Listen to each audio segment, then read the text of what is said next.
Okay, so this is just going to be a short video to basically introduce myself, introduce my intentions for this episodic thing. I live in Stirling in Scotland, and I just fancy trying out the whole motovlog thing. So basically, I don't know a lot about bikes. I drive a scooter myself, so it probably won't be a channel about bike talk and stuff like some motovloggers have. It'll basically be a channel to talk about anything really when I'm riding, so hopefully it goes well. So I drive a Vespa, a GTS 300. I also drive a Vespa Classic TX 200. But I'll give you a quick introduction to how I got into bikes and scooters. So my first bike was a Suzuki DR 250, which I'll put a picture up of. So after completing my bike test here in the UK, here in Scotland, I bought a Suzuki DR 250 trail bike, and yeah, I had that a couple of years. Eventually got kind of fed up with it, so bought a Kawasaki Zephyr 250. I think that's what the American model was called, the Zephyr. I can't remember offhand the UK number, but I bought a Kawasaki Zephyr 550. It was a good bike. It was a bit of a step up from the 250. I then traded that in for a Triumph Tiger 900, which was a great bike. But it was a little too heavy. The idea of getting the bike was to commute to and from work, and I work about 10 minutes away from my house, so I just needed a bike. I basically needed a mode of transport that I could nip through traffic with and get to work quite easily. But the Triumph Tiger was just a bit too much machine for that. So I traded that in for a Suzuki Berkman, the 400 scooter. It was a good scooter. Wasn't very powerful though. Kind of struggled on hills and stuff. So again, I got rid of that. I got a bit fed up with that, to be honest, and then bought a Suzuki Bandit 1250. So yeah, trading the 400 in for the 1250 was quite a bit of a step up. The story behind the 1250 is a bit of a strange one. I test drove the bike. I mean, originally what I was looking for was a Suzuki DR 250. A Suzuki DRZ 400. Just a small bike to kind of jump on to get to work and do a bit of town driving and then get home. Couldn't find a decent 400. All the DRZs all the DRZs that were available in the UK were down south in England, and were a bit too far away.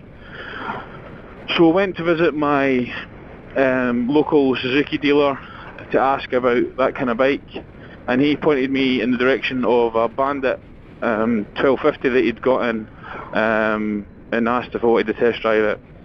So after test driving the 1250, I was hooked. It was just a great bike to ride. It was so fun to jump on that thing and give it a bit of throttle, and that bike responded really well. But again, after a couple of months of owning the thing, it was too much bike for what I needed. It was over and above what I was looking for. So eventually came to the realization that I wasn't using it as much, or I wasn't using it as much as I should have been using it, and I couldn't really use it to go back and forth from work because it was too heavy on fuel and things like that, so yeah, got rid of it, and hopefully there's somebody else getting the use of it now, because it was a good bike and it had very little mileage on it, so hopefully that's getting used somewhere. So traded that Bandit in for this, the Vespa GTS 300, and yeah, I'm really happy with it. I've had it for about 2 weeks.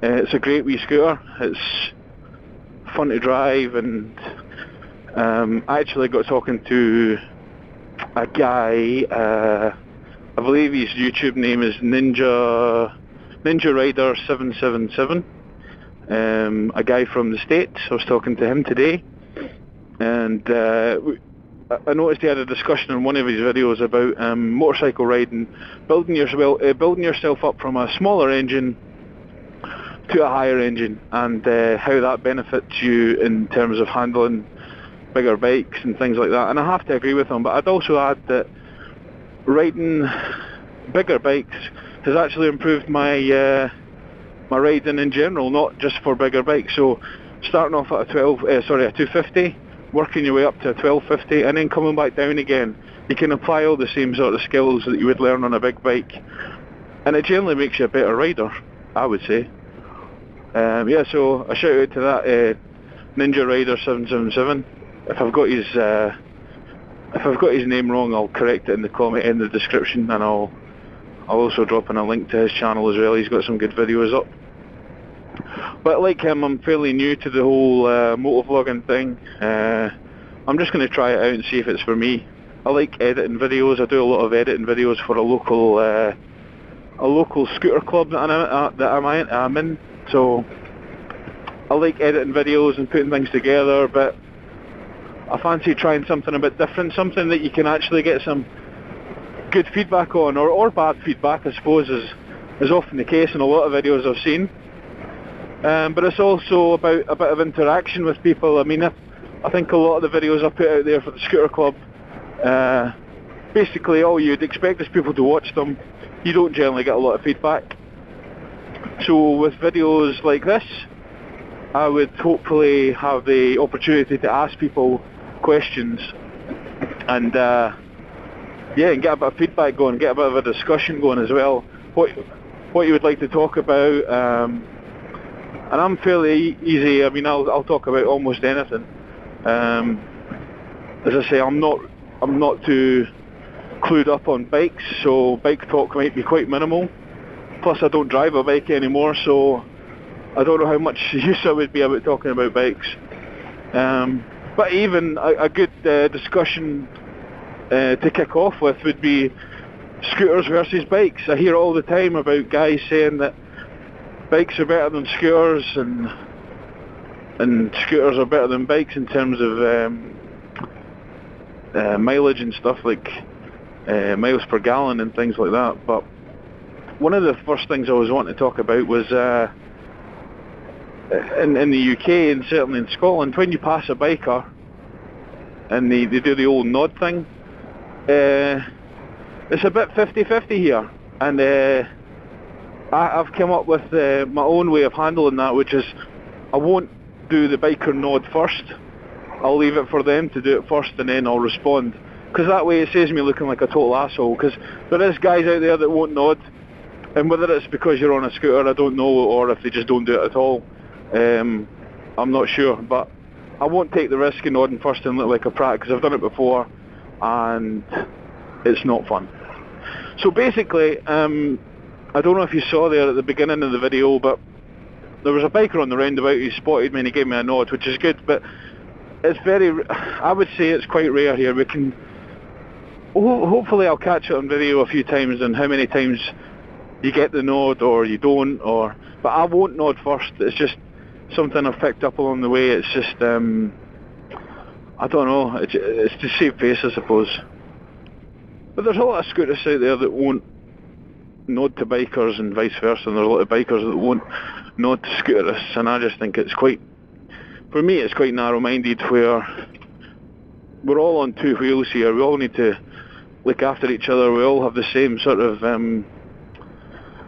interest in getting out there and on our bikes and scooters, and just because there's a smaller engine between your legs, does it really matter? But I suppose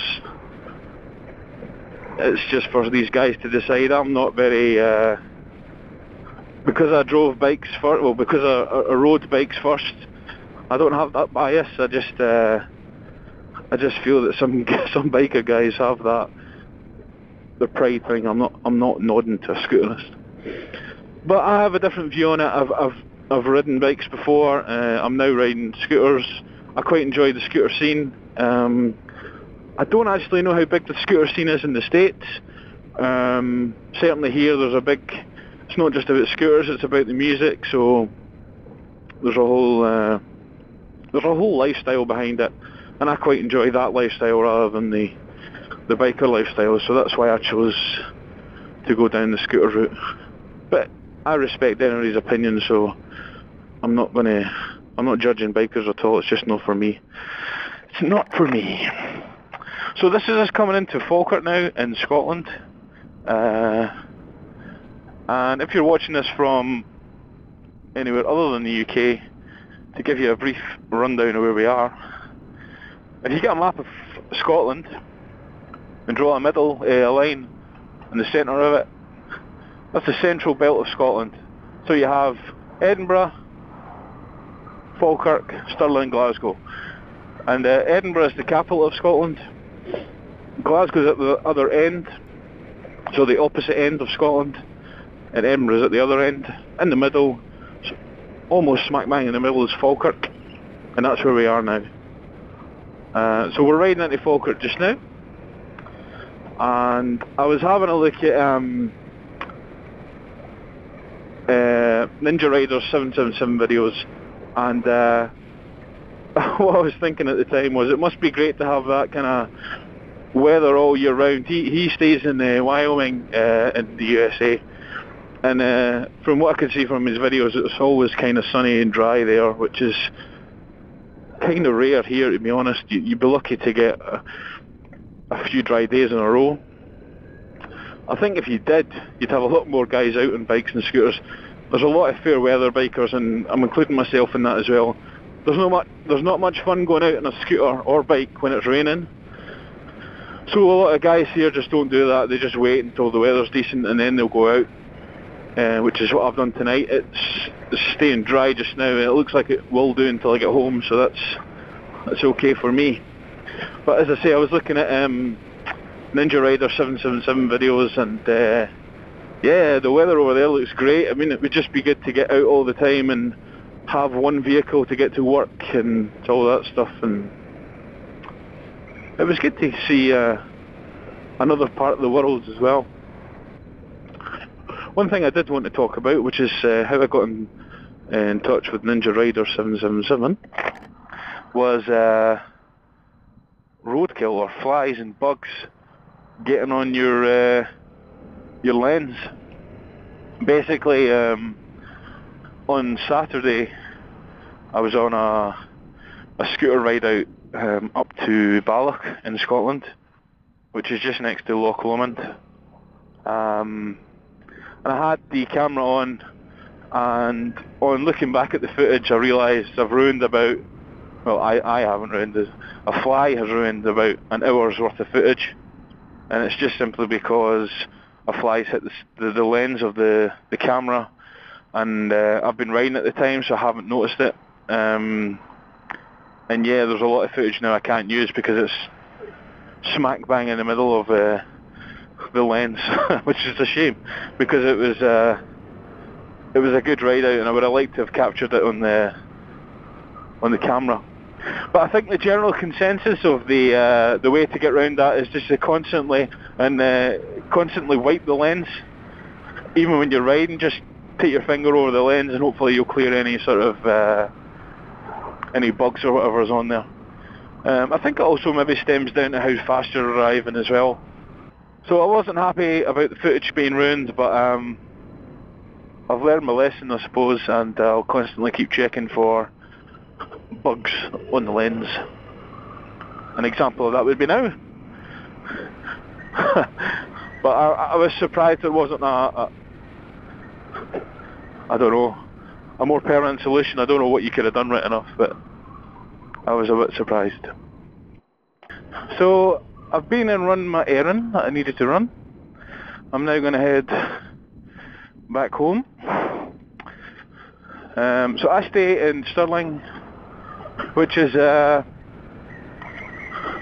20 minutes away from where I am now.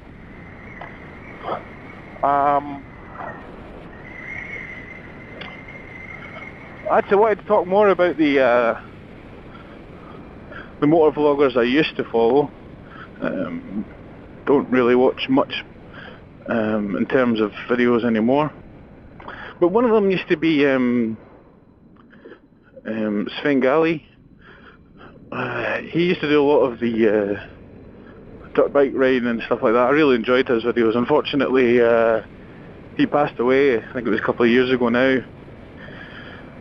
And after he passed, I used to watch his videos, and M13 was another, who is another good vlogger actually. But I don't watch much of the videos anymore. As I say, started watching Ninja Rider's videos, and yeah, got the bug again. I think I'd certainly be more interested to watch videos now and hopefully get some of the guys' feedback as well. What I did ask Ninja Rider, and I'm asking you guys now, is hopefully you can understand my accent, and if you can't, please let me know, and I'll do my best to speak clearly and try and avoid using slang and such things. And it's difficult because this is really my first time of doing a vlog of any sort, never mind the motovlog, but so it's, you're having to adapt to speaking clearly and making sure people can understand you from different countries and things like that. Sometimes the English don't even understand what I'm saying, so that's certainly going to be a challenge, but hopefully not one that's going to stop this altogether.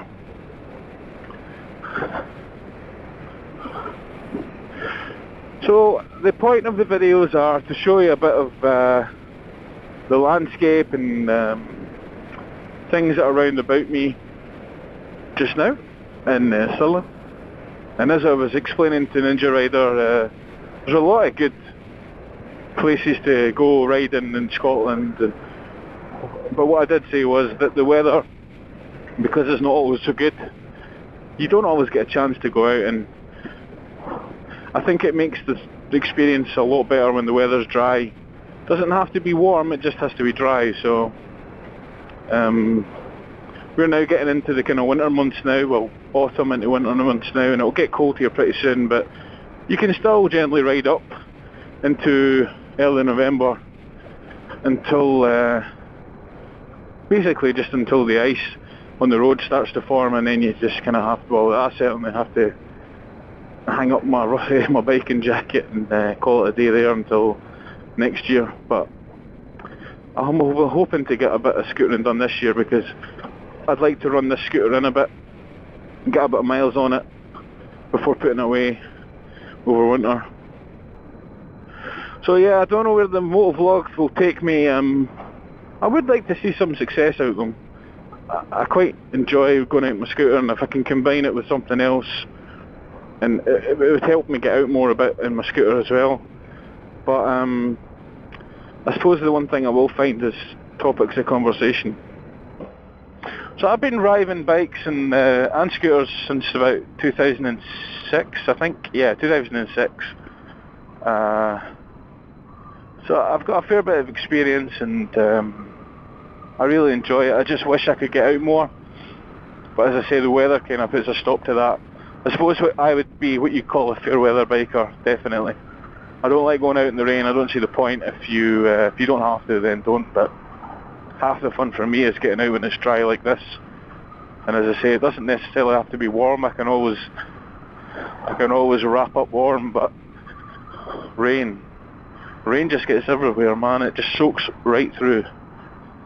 But as I say, we've been actually quite lucky here this year. It's been quite dry on most of the, in fact, I think it's been dry on the majority of the ride outs that we've been this year, so That's always a bonus. It makes it a bit easier, and it makes it definitely 100% more enjoyable. And I'd like to take this scooter up north and show you guys the sights and stuff up north. Just basically give you a view into Scotland and what we have. And I must say, up north is beautiful. Going past like Glencoe and things like that, the mountains and stuff are just amazing. And I'm going to have a chat with Ninja Rider again and see if he can give us some footage on the Rockies, and it'd be good to see that as well. Give the lens another wipe there. I really need to get into the habit of wiping this lens, because although this is just a short journey just now, I would hate to potentially ruin my first vlog because of a dead fly. So I'm hoping that the mic and camera setup is good, because that would save me quite a bit of research and probably a bit of money as well. If I can get away with this setup that I have just now, I would be quite happy. If I can continue to use the microphone that I have on my Bluetooth headset and use my phone to record the audio, the only hassle I really have is trying to sync up the audio with the video. But that's not going to be too hard, and depends on how much I'm waffling on and stuff like that. Okay, so to give you, I hope to make another video soon actually about going around in Stirling and showing you what's in Stirling, what we have historically and things like that. Because I like to see that kind of stuff in other videos as well. Local points of interest and stuff. For example, over that way we have Wallace Monument. So William Wallace was a freedom fighter for Scotland, and they built a monument in his honour, and it's over there. And I hope to go up there one day on the scooter. And what you might also be able to see in a second is Stirling Castle. So that should be in front of you now, Stirling Castle. And Stirling Castle is actually built on a volcanic rock. So it's a dormant volcano, you'll be pleased to hear. Don't want another Pompeii incident. But yeah, I hope to make another video soon of the stuff that's in Stirling. In fact, I will make a point of doing that, regardless of how this vlog turns out. It'd be good to show you guys what we've got here. So yeah, I hope you've enjoyed this vlog. Please give me your feedback. If there's anything you think I could have done better, or if you have any constructive criticism, I will take it. Yes, please. And I hope you've enjoyed this first vlog. And yeah, I hope to make another one soon for you guys. Thank you.